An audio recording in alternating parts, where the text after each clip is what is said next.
Bismillahirrahmanirrahim. Assalamualaikum warahmatullahi wabarakatuh. Innal hamdalillah nahmaduhu wa nasta'inuhu wa nastaghfiruh wa na'udzu billahi min shururi anfusina wa min sayyiati a'malina. May yahdihillahu fala mudilla lahu wa may yudlil fala hadiya lahu. Ashhadu an la ilaha illallah wahdahu la syarika lah wa ashhadu anna Muhammadan abduhu wa rasuluh. Ya ayyuhalladzina amanu taqullaha haqqa tuqatih wa la tamutunna illa wa antum muslimun. Ya ayyuhan nasu taqu rabbakumul ladzi khalaqakum min nafsin wahidah wa khalaqa minha zawjaha وبث منهما رجالا كثيرا ونساء واتقوا الله الذي تساءلون به والأرحام إن الله كان عليكم رقيبا يا أيها الذين آمنوا اتقوا الله وقولوا قولا سديدا يصلح لكم أعمالكم ويغفر لكم ذنوبكم ومن يطع الله ورسوله فقد فاز فوزا عظيما. أما بعد فإن أصدق الحديث كتاب الله وخير الهدي هدي محمد صلى الله عليه وعلى آله وسلم وشر الأمور محدثاتها فإن كل محدثة بدعة wa kullu bid'atin dhalalah wa kullu dhalalatin finnar. Ahibati fillah, ikhwani wa akhwati fillah, rahimani wa rahimakumullah. Yang terus harus kita syukuri adalah ketika Allah mudahkan kita untuk bisa belajar agama, untuk menuntut ilmu syar'i di majlis ilmu seperti malam ini dan seperti di majlis-majlis para asatidzah yang lainnya. Kita duduk di majlis ilmu dengan niatan untuk menambah ilmu yang dengannya Allah Subhanahu wa taala angkat derajat kita. Yarfa'illahu alladhina amanu minkum walladzina utul ilma darajat. Dan Allah perintahkan Nabi kita untuk meminta kepada Allah agar ditambahkan ilmu. Wa qur rabbi zidni ilma. Katakanlah wahai Muhammad, wahai Rabbku, tambahkanlah ilmu untukku atau kepadaku.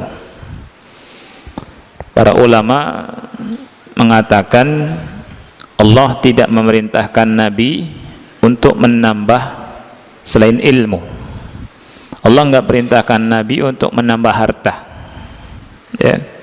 Tapi Allah perintahkan kepada Nabi untuk berdoa dan minta pada Allah agar ditambahkan apa? Ilmu. Dan Nabi SAW mengatakan bahwa innamal ilmu bitta'allum. Sesungguhnya ilmu itu dengan cara belajar. Nah, di antara cara belajar adalah duduk di majelis ilmu. Kita baca Al-Quran atau kita baca hadis-hadis Rasul kita Sallallahu Alaihi Wasallam, supaya tahu mana yang benar, mana yang salah, supaya tahu tentang sunnah-sunnah Rasulullah Sallallahu Alaihi Wasallam, agar kita terhindar dari kesalahan dan bid'ah, ya. Karena kita Allah ciptakan untuk apa? Untuk ibadah. Wa ma khalaqtul jinna wal insa illa liya'budun. Dan aku tidak menciptakan jin dan manusia melainkan agar mereka beribadah kepadaku.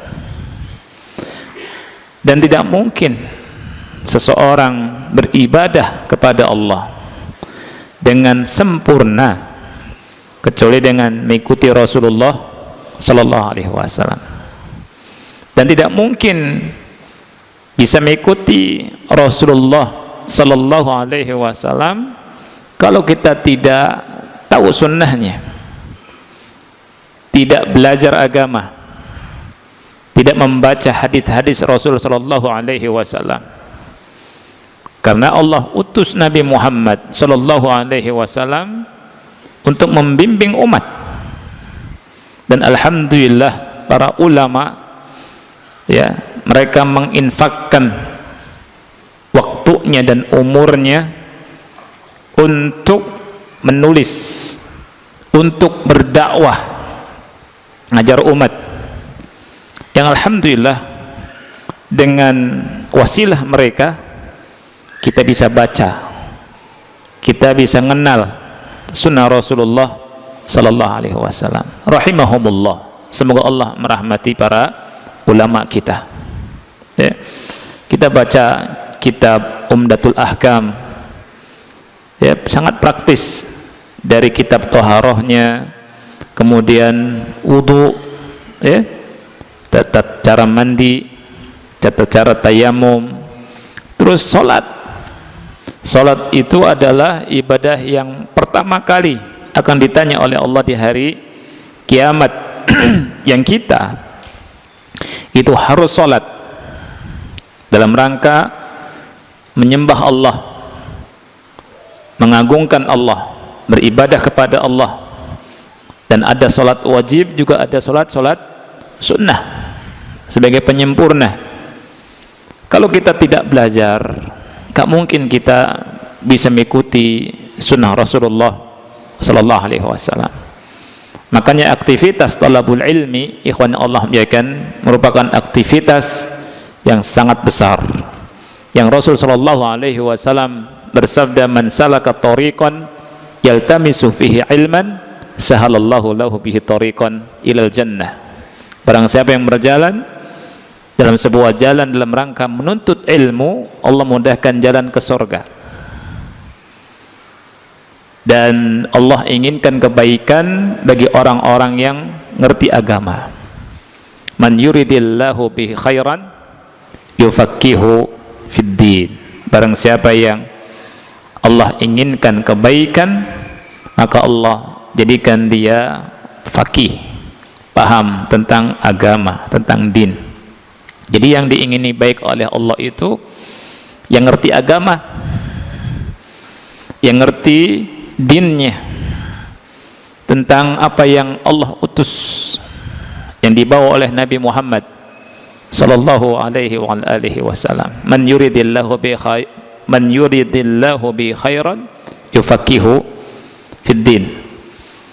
Jadi ciri orang yang Allah inginkan kebaikan, orang itu paham tentang agama, bukan banyak hartanya, bukan yang banyak duitnya, bukan yang luas tanahnya, bukan yang banyak anaknya, bukan, tapi yang ngerti tentang agama, din.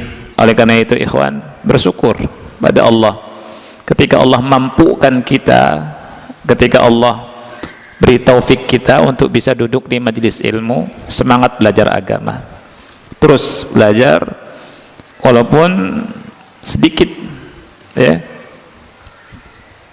Nah, kita akan sambung pembahasan kita dari apa yang tertunda di pekan yang lalu, masih tentang bab witir. Bab witir, ya. Hadis yang ke-130 di antum 100 berapa? 131. Nah, ya, faedahnya belum selesai semua kan? Baru faedah kedua. Nah, ya. Jadi faedahnya baru 2, ya. Kita masuk ke faedah yang ketiga sekarang. Fikih yang ketiga. Faedah yang ketiga, anna Nabiyya sallallahu alaihi wasallam yujibu bi ra'yihi. Nabi sallallahu alaihi wasallam menjawab dengan ra'yu beliau. Nabi sallallahu alaihi wasallam menjawab dengan ra'yu beliau. Kalau antum melihat hadisnya, laki-laki tersebut ketika mendatangi Nabi sallallahu alaihi wasallam, Rasul berada di atas mimbar, laki-laki itu bertanya, "Ma tara fi salatil lail?" "Ma tara fi salatil lail?" Apa pendapatmu tentang salat malam? Ya. Rasul menjawab, "Masna, masna." Dua, dua. Kalau khawatir subuh, salat 1 rakaat. Fa'autarat lahu masalla.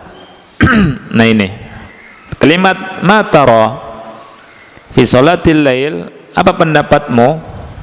Ya, ini merupakan faedah, ya, yang ketiga, diambil dari ma tara fi salatil lail, bahwa Nabi menjawab pertanyaan laki-laki tersebut dengan ra'yu beliau sallallahu alaihi wasallam.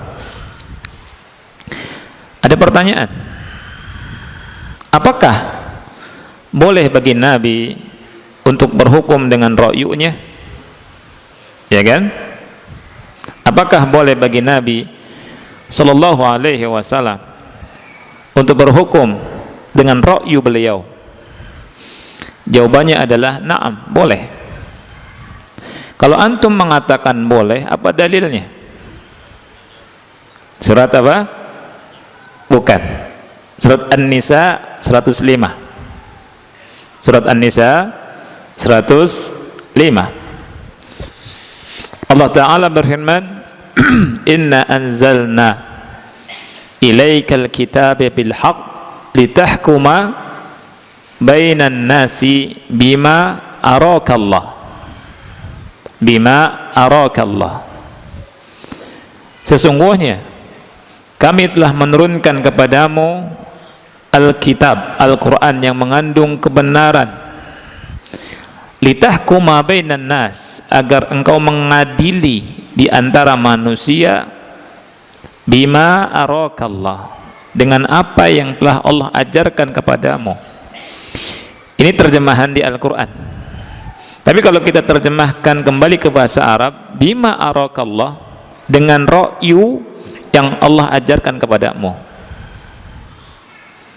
Bima arakallah. Ya. Ini jawabannya.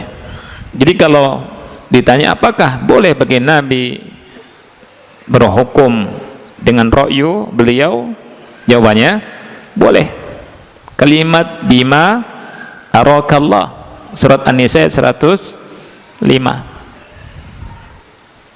Fara'yun Nabi, kata Syekh Utsaimin, mimma yurihillahu azza wa jalla. Ra'yunya Nabi sallallahu alaihi wasallam adalah dari apa yang Allah telah ajarkan kepada beliau sallallahu alaihi wasallam. Ada pertanyaan, hal kullu hukmin aw qawlin yakunu biwahyin? Apakah semua hukum atau perkataan beliau itu dengan wahyu? Lihat, apakah semua hukum atau perkataan beliau sallallahu alaihi wasallam itu dengan wahyu?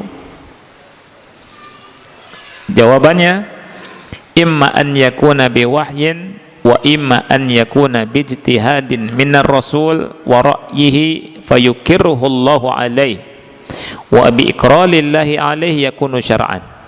Ini jawabannya. Jadi pertanyaannya kita lihat ya. Ini Syekh Utsaimin sedikit melebar ya, masuk ke usul fikih juga. Jadi apakah semua hukum atau perkataan Nabi sallallahu alaihi wasallam itu dengan wahyu? Jawabannya, bisa jadi dengan wahyu, bisa jadi dengan ijtihad beliau. Ya, sekali lagi, bisa jadi dengan wahyu, bisa juga dengan ijtihad dari Rasul sallallahu alaihi wasallam dan dari ra'yu beliau.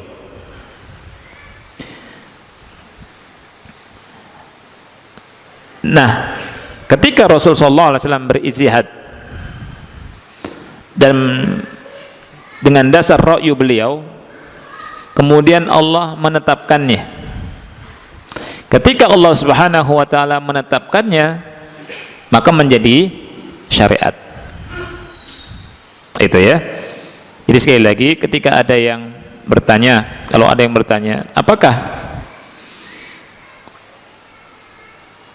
semua hukum atau perkataan itu dengan wahyu? Maksudnya kembali ke perkataan Rasul sallallahu alaihi wasallam.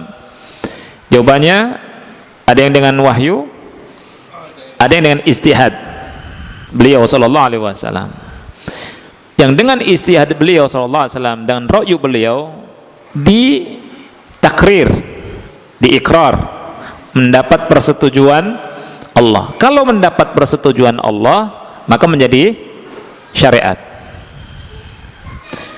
Karena tidak mungkin Allah membenarkan yang salah. Ya.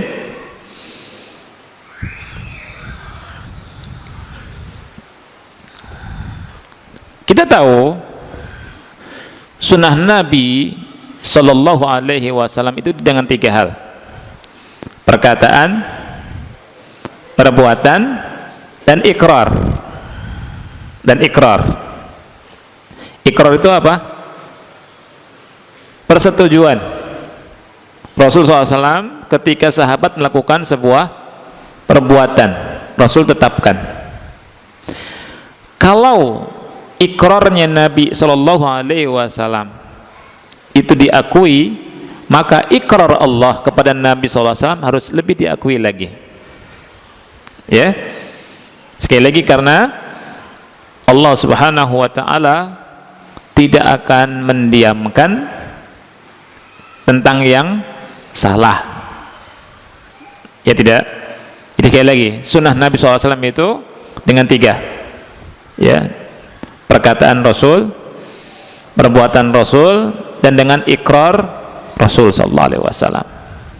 Ketika ada sahabat yang melakukan sesuatu perbuatan, ngomong sesuatu ucapan, dibenarkan sama Rasul, menjadi syariat. Ikrarnya Rasul SAW kepada sahabat jadi syariat, apalagi ikrarnya Allah kepada Nabi Muhammad Sallallahu Alaihi Wasallam. Ini penjelasan Syekh Muhammad bin Shalih Al-Utsaimin rahimahullahu ta'ala.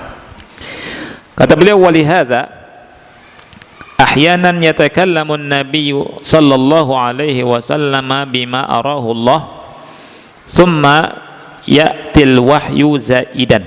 Oleh karena itu, atau oleh karena ini, terkadang Nabi sallallahu alaihi wasallam berbicara dengan ra'yu yang Allah ajarkan kepada beliau, kemudian datang wahyu sebagai tambahannya.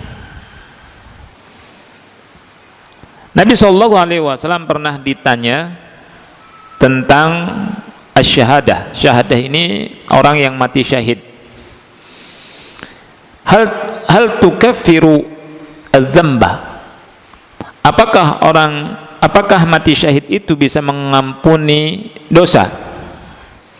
Rasul menjawab, na'am. Iya. Jadi orang yang meninggal mati syahid, dosanya diampuni. Ya. Wa anta sabirun muhtasibun muqbilun ghairu mudbir. Engkau dalam keadaan sabar, mencari pahala, menghadap, tidak membelakangi, tidak lari. Illa dain, kata Rasul, kecuali hutang. Fa inna Jibril alaihi salam qala lidzalik. Kecuali utang. Karena tadi Jibril berkata kepadaku akan hal itu. Jadi ketika Nabi sallallahu alaihi wasallam menjawab, iya, ketika engkau sabar, muhtasib, ya, muqbil, ghairu mudbir, kemudian Rasul tidak diam. Habis itu illa dain, kata Rasul, kecuali utang. Tadi ada Jibril ngasih tahu, mengatakan demikian. Nah, ini tambahan, ya. Dan Allah Subhanahu wa taala menyetujui, ya. Jadi Nabi sallallahu alaihi wa alihi wasallam itu berhukum, ya, dan berkata bisa dengan wahyu dan bisa dengan ijtihad beliau, kemudian ditetapkan oleh Allah Subhanahu wa ta'ala. Dalilnya surat An-Nisa ayat berapa? 105. Allah Ta'ala berfirman, inna anzalna ilaikal kitaba bil haqq litahkuma bainan nasi bima arakallah.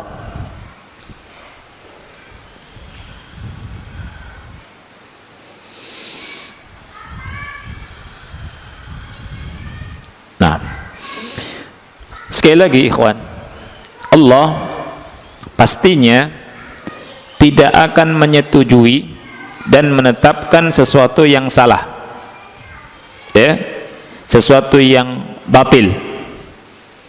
Jadi sesuatu yang batil, yang salah, itu tidak akan disetujui oleh Allah Subhanahu wa ta'ala, ya. Oleh karena itu sebagian ulama, ya, yang berdalil dengan hadis Mu'ad,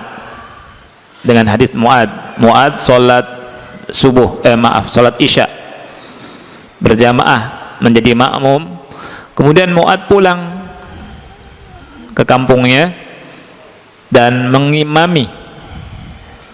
Untuk Mu'ad salatnya sebagai apa? Salat sunnah. Kaumnya yang bermakmum di belakang Mu'ad salat apa? Wajib. Ulama berkata, dari sini ada hukum bolehnya orang-orang yang melakukan salat wajib bermakmum di belakang yang sunnah, ya. Nah, sebagian orang membantah perkataan ulama ini dengan perkataan mereka bahwa Nabi Shallallahu Alaihi Wasallam tidak mengetahui, ya, Nabi Shallallahu Alaihi Wasallam tidak mengetahui, dan kita tidak tahu apakah Nabi Shallallahu Alaihi Wasallam ketahui atau tidak mengetahui, ya kan? Jadi kata orang yang membantah ini nggak bisa diterima. Itu kan perbuatannya Mu'adz dan Nabi nggak tahu, maka bukan syariat. Kata Syekh Utsaimin, jawabannya ada dua. Kita bantah dengan dua jawaban. Yang pertama, amma wajhun fala mahisa anhu wa huwa anna Allah alima walau kana la yardahu Allah la bayyana.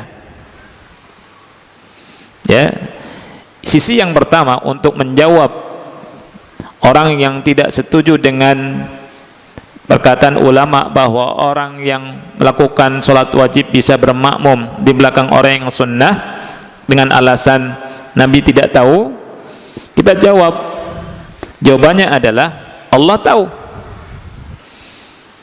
ya, annallaha alima, Allah tahu. Saya tanya ikhwan, Allah maha tahu tidak? Allah maha tahu, ya. Kalau Allah tidak meridhoi, niscaya akan dijelaskan sama Allah. Ini jawaban yang pertama. Jawaban yang kedua, bagaimana kita bisa memungkinkan untuk menafikan ilmunya Rasul, pengetahuan Rasul sallallahu alaihi wasallam, sedangkan beliaulah Rasulullah sallallahu alaihi wasallam yang menasihati Mu'adz, bahkan nasihatnya dengan keras, bahkan dengan taubih. ketika ada sahabat yang lapor ke Rasul SAW bahwa Mu'adz sholatnya kepanjangan, dan di saat itulah dan Rasul SAW berkata, afattanun anta ya Mu'adz, apakah engkau wahai Mu'adz membuat fitnah kepada umat, menghalangi umat dari jalan Allah. Jadi kalau mengatakan Rasul nggak tahu, ini ba'id, ini jauh ya. Nah jadi sekali lagi ikhwan Allah muliakan, mungkinkah kalau ada yang bertanya apakah hukum yang keluar dari Rasul atau perkataan Rasul itu dengan wahyu, ya, jawabannya adalah bisa dengan wahyu, bisa dengan ijtihad beliau, kemudian dibenarkan, disetujui oleh Allah Subhanahu wa taala. Dalilnya tadi surat An-Nisa 105. Karena kalau Allah tidak setuju, pasti Allah jelaskan. Karena Allah Maha tahu. Ya, Allah kata Sulaiman, lan yukirrallahu syai'an batilan khafiya 'ala rasuli alaihi salatu wasalam. Allah Subhanahu wa taala tidak akan membenarkan sesuatu yang batil yang tersembunyi dari Rasulullah sallallahu alaihi wasallam. Dalilnya surat An-Nisa ayat 108. Allah taala berfirman, yastakhfuna minan nas wa la yastakhfuna minallah wa huwa ma'ahum idh yubayyituna ma la yarda minal qaul wa kana Allahu bima ya'maluna muhita. Yastakhfuna minan nas, mereka bisa bersembunyi dari manusia, manusia enggak tahu. Tapi apa? Wala yastakhfuna minallah, mereka tidak bisa bersembunyi dari Allah. Wa huwa ma'ahum, sedangkan Allah bersama mereka. Idh yubayyituna ma la yarda minal qaul, ketika mereka membuat perencanaan di malam hari, ya, perkataan yang tidak diridhoi oleh Allah Subhanahu wa taala. Jadi Allah Maha tahu. Allah tidak menetapkan sesuatu yang batil, ya. Jadi Allah tidak menyetujui kebatilan. Nah, ini faedah yang ketiga, ya. Faedah yang keempat dengan faedah yang kelima, ana loncat ikhwan, karena faedah yang keempat ada perbedaan pendapat di antara ulama, ya. Begitu juga faedah yang kelima. Faedah yang keempat, Syekh Muhammad bin Shalih Al-Utsaimin rahimahullah memilih pendapat bahwa sholat malam itu dua. Kalau orang lupa, misalkan pas rakaat kedua harus tasyahud, ya, kemudian salam, dia bangkit rakaat ketiga, kata Syekh Utsaimin harus balik lagi, nggak dilanjutkan, ya. Dia membawakan perkataan Imam Ahmad, sholat malam itu seperti sholat fajar, hanya 2 rakaat. Kalau antum sholat fajar tasyahud akhir harusnya di rakaat kedua, kemudian naik rakaat ketiga, ini harus balik lagi, turun lagi, karena subuh berapa rakaat? 2 rakaat. Nah, adapun Syekh Al-Albani rahimahullah, beliau nulis tentang sholat malam, ya, itu menyebutkan sekitar 6 tata cara sholat malam. Di antara yang beliau sebutkan bolehnya 4-4-3. Jadi ada ikhtilaf di antara ulama, dan ana tulis di kitab bimbingan saum Ramadan di buku, ya, bukan kitab, ini buku Tayyib, di halaman ke 143 sampai 147, ya, itu ada 6 tata cara sholat malam. Di Ana nukilkan dan ringkaskan dari kitab Qiyamu Ramadan Fadluhu wa Kaifiyatuhu, ya, wa kaifiyatu adabihi wa masyru'iyatuhu wa masyru'iyatul jamaah fihi, Syekh Muhammad Nasiruddin Al-Albani rahimahullahu ta'ala. Oke. Nah, ini. Kemudian di faedah yang keempat juga ada beda pendapat. Jadi kita loncat, ya. Syekh Utsaimin rahimahullahu ta'ala, faedah kelima, ya, bukan keempat. Kata beliau, annahu la hadda lil adadi fi salatil lail. Enggak ada batasan dalam salat malam. Bimakna anna laka an tusalli alfa raq'atin in istata'ta, kata beliau. Maknanya antum boleh salat sampai 1000 rakaat kalau mampu. Ini pendapat beliau, ya. Nah, dan ini sesuatu yang wajar. Ada perbedaan pendapat di antara ulama dan kita saling menghargai ada perbedaan pendapat ini, tapi tetap kita buka munaqasyah, diskusi, ya, diskusi, dan kita cari mana yang rajih. Tapi untuk pertemuan ini kita nggak bahas itu karena waktunya nggak cukup, ya. Masuk ke faedah yang ke-6. Berarti untuk antum faedah yang ke berapa? Faedah yang keempat, ya. Iya, faedah yang keempat. Tulis faedah yang ke-6 juga nggak apa-apa. Ya, sekedar nomor.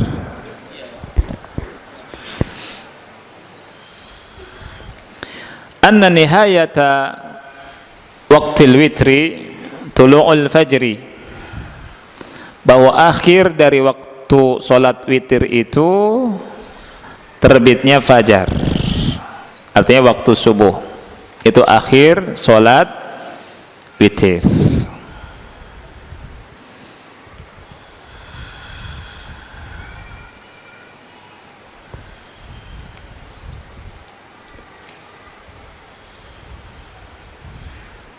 Jadi panjang, salat witir itu panjang, dari setelah isya sampai subuh, ya. Dan Nabi SAW pernah melakukannya di awal, di tengah, dan di akhir. Awal malam, pertengahan malam, dan akhir malam. Jadi bebas. Nanti kita akan bacakan hadisnya, ada di Umdatul Ahkam, ya. Juga di hadis berikutnya Rasulullah SAW itu sholat witir, sholat malam 13 rakaat, 2, 8, 5-nya witir, ya. Sardan itu langsung sekaligus 5 rakaat, langsung 5 rakaat, 1 salam. Nah itu, ya. Dan kata Syekh Utsaimin, boleh kita praktekkan. Boleh nggak dipraktekkan? Boleh, ya. Dan Anda sebutkan juga di sini cara yang kedua, disebutkan oleh Syekh Albani rahimahullahu taala. Di cara yang kedua, 13 rakaat.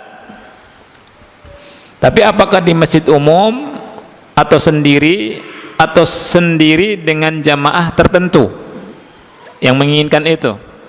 Jawabannya bisa sendiri dengan jamaah tertentu, ya. Tapi kalau secara umum, ya, ini kadang orang banyak hal, ya, banyak hal yang perlu dipertimbangkan lagi, ya.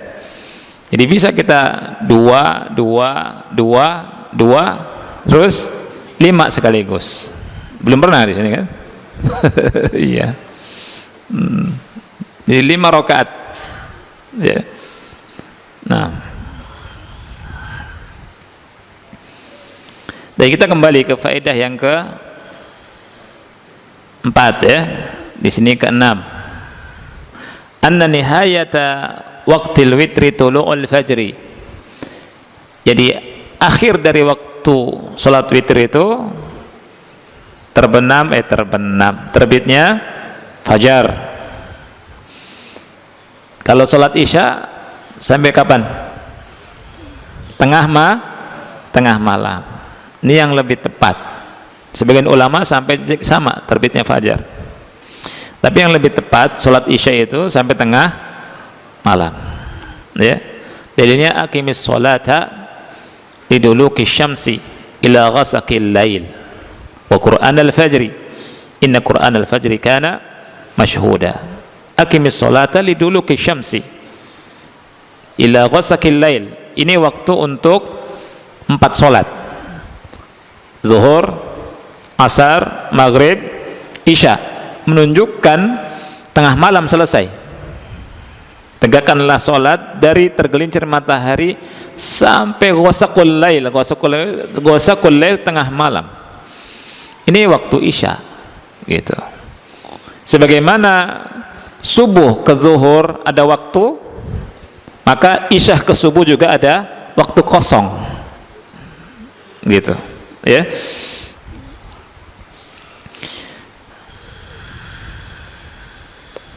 Fa'idha tadi Rasul bersabda, idza khasyiya subh shalla wahidatan. Kalau takut masuk salat subuh, maka salatlah 1 rakaat. Fa in tala al-fajru qabla an yutira fa innahu la yutir li'anna al-waqta fata. Walakin hal yaskutul witru aw la yaskutu? Yaskutul witr. Ya. Apabila fajar menyingsing, ya, artinya terbit sebelum melakukan witir, fa innahu la yutir, maka dia tidak boleh witir, ya. Karena apa? Waktunya sudah selesai, sudah luput. Nah, lakin hal yaskutul witru aw la yaskut. Tapi permasalahannya, apakah witirnya itu gugur atau tidak gugur? Jawabannya gugur.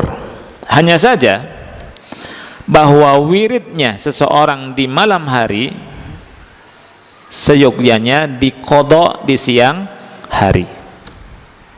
Kalau kita punya wirid di malam hari, terbiasa sholat witir, kebiasaan kita nggak melakukan di malam tersebut, kita ganti di siang hari.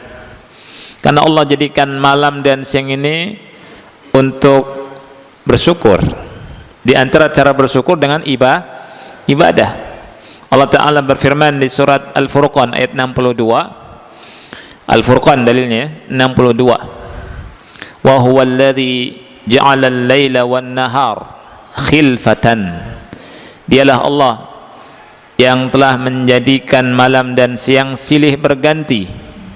Khilfatan liman arada an yadzakkara aw arada syukura, bagi orang yang ingin mengambil pelajaran atau bagi orang yang ingin bersyukur.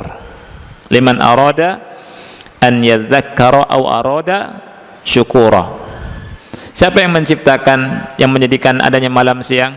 Allah. Sekarang kita di siang apa di malam? Malam. Waktu itu Allah siapkan untuk ibadah buat kita. Siang malam sama aja, ya. Nah, ketika di malam hari kita tidak bisa beribadah, apakah karena ketiduran atau karena hal-hal yang lain, lupa dan seterusnya, kita mengqadhanya di siang hari. Allah jadikan malam dan siang, subhanallah, untuk bersyukur. Liman arada an yadzakkara aw arada syukura. Kita bersyukur dengan cara ibadah. Kalau kita biasa sholat witir di malam hari 3 rakaat, ternyata tidak bisa kita lakukan di siang hari, ya, kita qadha. Berapa rakaat? 4 rakaat. 2 rakaat, 2 rakaat. Kalau biasanya 1 rakaat, jadi 2 rakaat. Antum niatkan qadha salat witir 2 rakaat. Ya. Nah, ini. Masuk ke faedah yang ke-7. Sudah waktu isya belum? Ya? 1 menit lagi. Tulis saja faedah yang ketujuh dulu. Faedah 7. Berarti kelima ya. Istihbabu khatmi salatil laili bil witri. Disunnahkannya menutup salat malam dengan witir. Dengan dasar sabda Nabi sallallahu alaihi wasallam, ij'alu akhir salatikum bil laili witran. Ya, jadikanlah akhir salat malam kalian, salat kalian di malam hari dengan witir.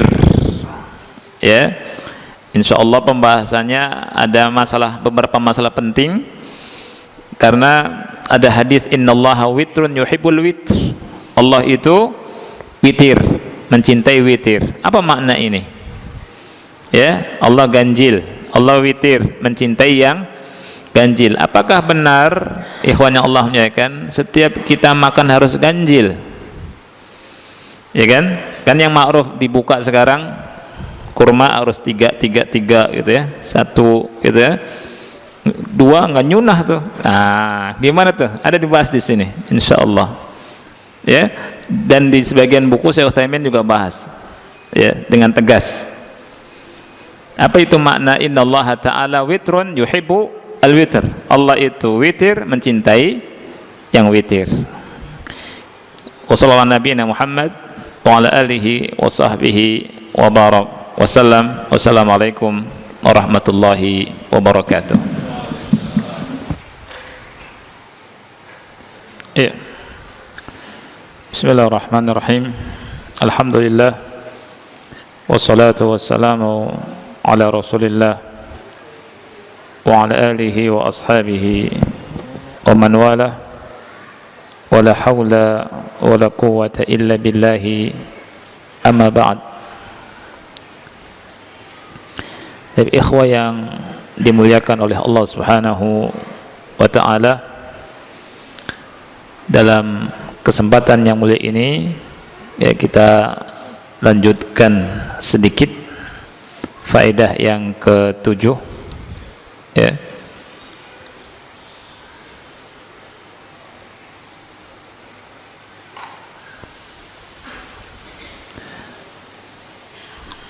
Istihbabu khatmi salatil lail bil witr. Disunahkannya menutup salat malam dengan apa? Witir. Iya. Dan cabang dari faedah ini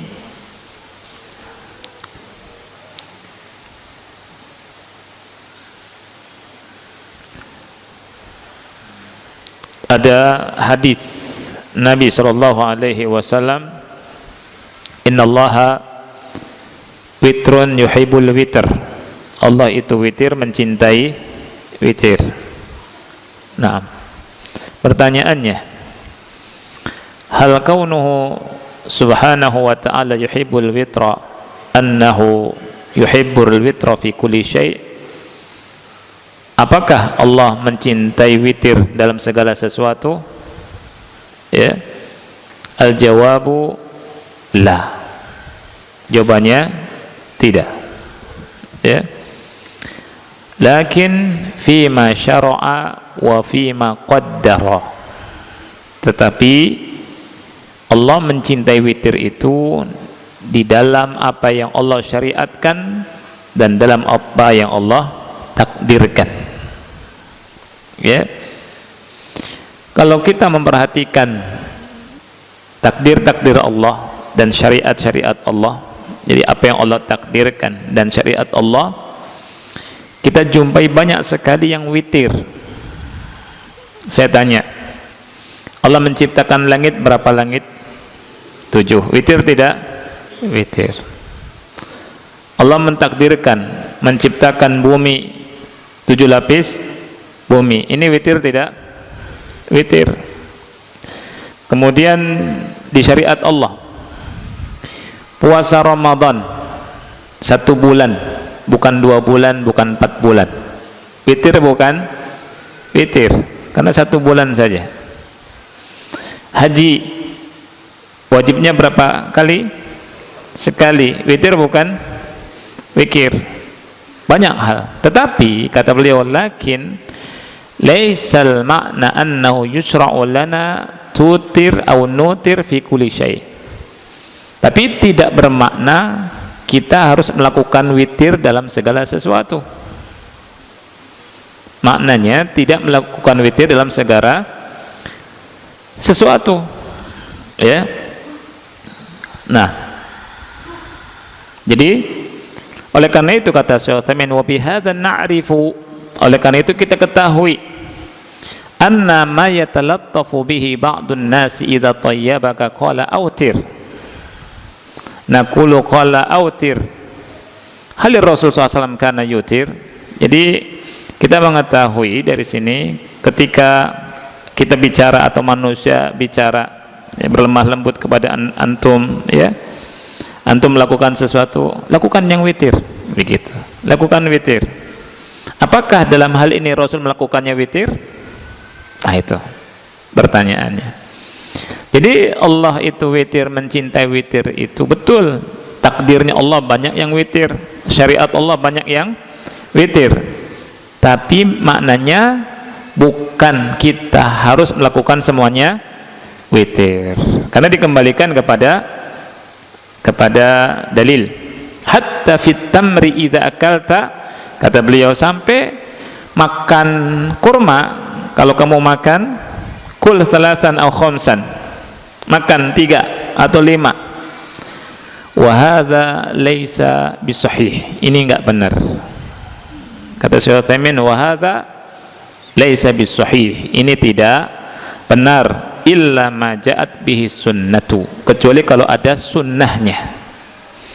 Yang ada sunnahnya disebutkan oleh Syekh Utsaimin di hadis Anas bin Malik ketika Nabi SAW keluar untuk sholat Idul Fitri.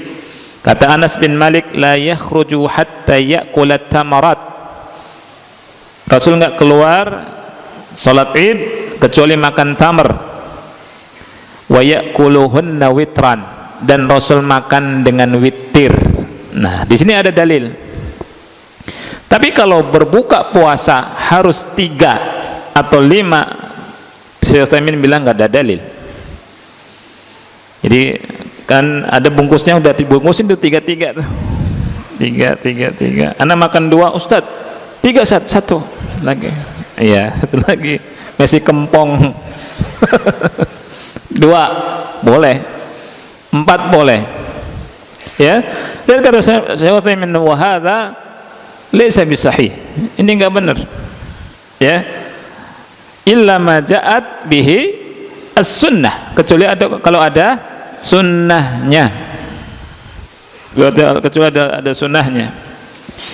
Fanassu ala annahu ta'ammada al-witr fi akli tamr qabla al-khuruj ila salatil 'id yawm al-fitri, hadha yadullu ala annahu fil baqi la yultafatu ilaihi. Ya, lihat ada nas dalil yang menunjukkan bahwa beliau sallallahu alaihi wasallam menyengaja melakukan witir, makan tamar ketika sebelum keluar salat Idul Fitri. Hadza yadul, ini menunjukkan ala annahu fil baqi la yultafat alaih, di sisanya makan kurma tidak dilirik, tidak ditengok, artinya tidak ada dalil, tidak menggunakan dalil witir ini. Bebas antum mau makan 1 boleh, 2 boleh, 4 boleh, 6 boleh, 5 boleh, ya. Nah, ini yang ada dalilnya baru kita pakai dalil itu. Seperti makan kurma ajwa di pagi hari berapa? 7, ada dalilnya. Barang siapa yang makan kurma ajwa 7 butir, witir bukan? Witir, ya, di pagi hari, maka dia akan terhindar atau tidak termudaratkan dengan racun, ya, sum dan juga sihir. Ini ada dalilnya. Rasulullah SAW menentukan 7. Nah, itu, ya. Nah,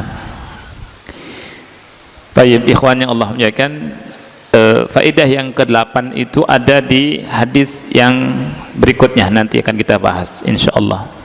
Belum masuk Ramadan kan? insyaallah. Masih satu lagi Ramadan. Mudah-mudahan Allah kasih umur panjang, berjumpa dengan bulan Ramadan. Antum kalau berdoa umur panjang maunya apa?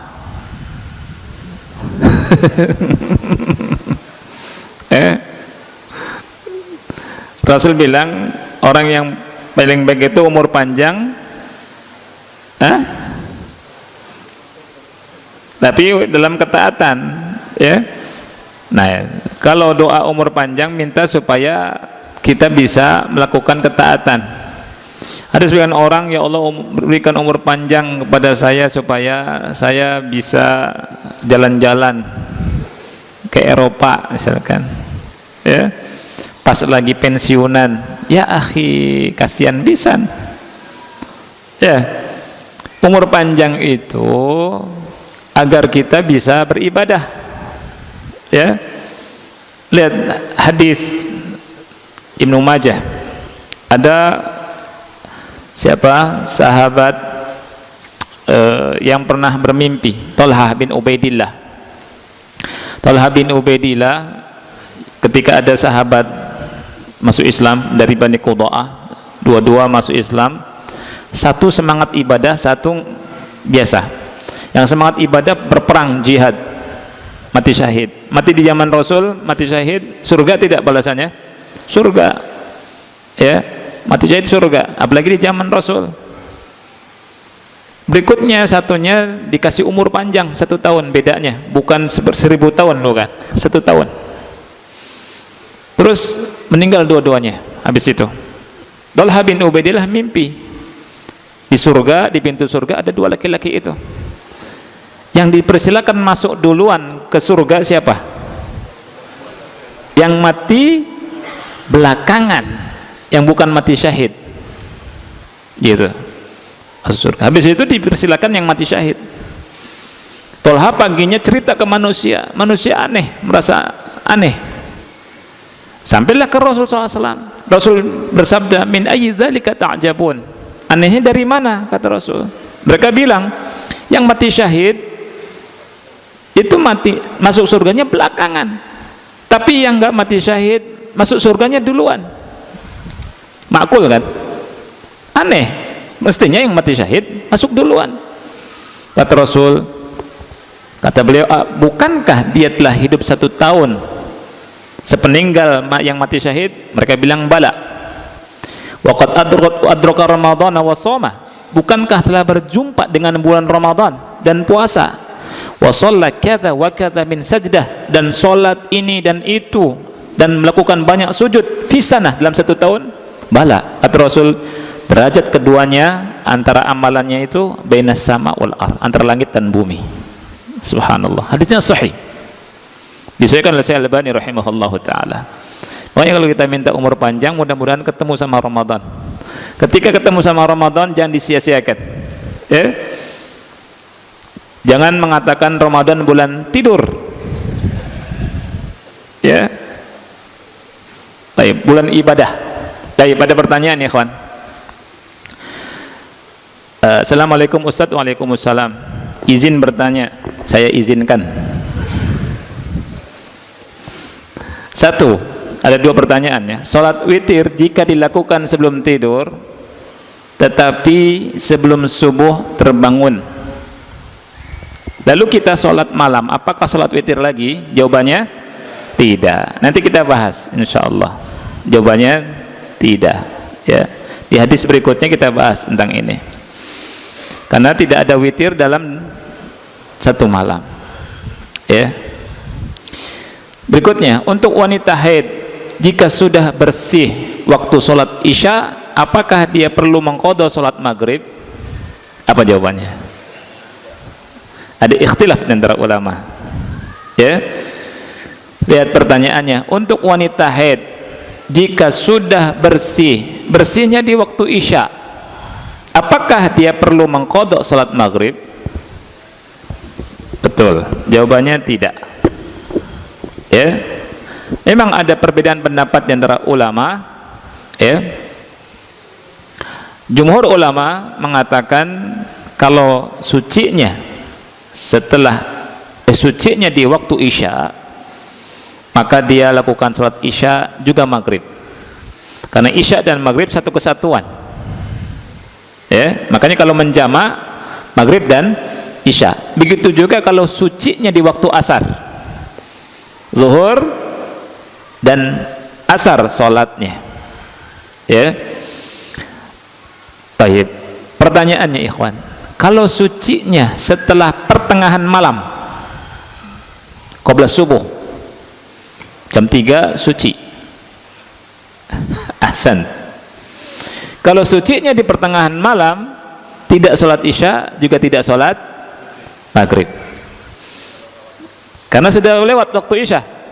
Tapi sebagian ulama mengatakan sholat isya dan sholat maghrib, karena mereka bilang waktu isya sampai fajar subuh.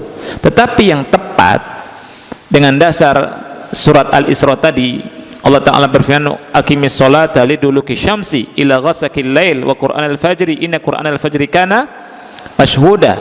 Ghasaqil lail menunjukkan 4 salat waktu yang berurutan, zuhur, asar, maghrib, isya. Ghasaqul lail itu tengah malam, waktu isya sampai tengah malam. Dan ada hadis yang menguatkan ini. Rasul bilang waktu salat isya itu sampai kapan? Pertengahan malam, kata Rasul SAW. Nisful lail, jelas sekali hadisnya, sampai tengah malam. Jadi kalau wanita suci haidnya setelah setengah malam, jam 2, jam 3, tidak wajib, tidak sholat isya, begitu juga maghrib. Nah, wanita ini yang suci haidnya di kapan? Waktu isya, yang tepat itu dia hanya sholat isya saja. Ini menunjukkan bahwa tidak mesti mengikuti pendapat jumhur ya. Karena apa? Di antara alasan yang disebutkan sama Syekh Utsaimin, tidak ada dalil dari Al-Quran, dari sunnah, dari ijma' dan qiyas, nggak ada. Ada dalil dari sahabat, dua tapi sanadnya lemah, fihi nazar ya. Oleh karena itu yang tepat adalah ketika sucinya di waktu isya, wanita tersebut sholat isya saja, tidak sholat maghrib. Tapi kalau sucinya di waktu maghrib, maghrib saja, isya juga nanti kalau datang waktu isya. Kalau sucinya jam 10 siang, nggak ada sholat, nggak ada sholat subuh, nggak, udah selesai waktu subuh. Duhur belum, ya tidak. Itu Allahu a'lam bishawab. Allahumma inni zalamtu nafsi zulman katsira wa la yaghfiru dzunuba illa anta. Kapan doa atau zikir ini dibaca dalam salat? Sudah kita bahas ya. Kapan? Setelah tasyahud dan setelah doa yang kita minta perlindungan kepada Allah dari 4 hal. Itu mungkin yang bertanya belum hadir kali ya. Ya, karena kita bahas beberapa pekan yang lalu hadis Abu Bakar Siddiq radhiyallahu anhu. Ketika tasyahud akhir kita membaca salawat sampai Allahumma sholli ala Muhammad wa ala ali Muhammad, kemudian salam, apakah dibolehkan? Tidak boleh, tidak boleh. Kita baca salawat seperti yang dicontoh oleh Rasulullah sallallahu alaihi wa ala alihi wasallam. Sampai Ka'ab bin Ujrah berkata kepada Abu Abdurrahman bin Abi Layla, Ibnu Abi Layla ya, Abdurrahman bin Abi Layla, maukah aku kasih hadiah kepada engkau, yakni salawat Allahumma sholli ala Muhammad wa ala ali Muhammad kama shallaita ala Ibrahim wa ala ali Ibrahim innaka Hamidum Majid. Allahumma barik ala Muhammad wa ala ali Muhammad kama barakta ala Ibrahim innaka Hamidum Majid. Sampai situ. Jangan Allahumma sholli ala Muhammad saja. Ikuti sesuai dengan apa yang diajarkan oleh Rasulullah sallallahu alaihi wa ala alihi wasallam. Nah, saya minta maaf sebagian pertanyaan tidak dijawab. Mudah-mudahan manfaat kita akhiri. Subhanakallahumma wa bihamdika asyhadu an la ilaha illa anta astaghfiruka wa atubu ilaik. Wassalamualaikum warahmatullahi wabarakatuh.